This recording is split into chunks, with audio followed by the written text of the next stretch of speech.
এই জৈব সার যদি আপনারা অপরাজিতা গাছের মধ্যে দিয়ে দেন তাহলে অসংখ্য পরিমাণে ফুলের মাত্রা কিন্তু গাছের মধ্যে দেখতে পারবেন। এটি এমন একটি ঘরোয়া জৈব সার যেটা আপনারা আপনাদের বাড়িতেই খুব সহজেই পেয়ে যাবেন। আর অপরাজিতা যদি শুধু শুধু ব্রাঞ্চেসেই ডালগুলো বৃদ্ধি হচ্ছে এবং কোনো গাছের মধ্যে কোনো ফুলের কুঁড়ি আসা দেখছেন না, তাহলে এই জৈব সার কিন্তু সেই রকম কাজ করবে রামবাণের মতন।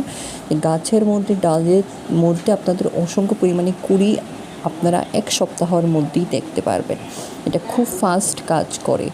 আরেকটা জিনিস আপনাদেরকে বলছি বন্ধুরা, এখন এই সময়ের মধ্যে যদি আপনারা অপরাজিতা গাছের মধ্যে যদি অসংখ্য পরিমাণে ফুল ফোটাতে পারেন তাহলে শীতের সময়ও আপনারা গাছের মধ্যে অসংখ্য পরিমাণে ফুল ফোটাতে পারবেন। আপনাদের গাছ কখনো ডরমেন্সিতে যাবে না এবং 12 মাসেই আপনারা ফুল সংগ্রহ করতে পারবেন।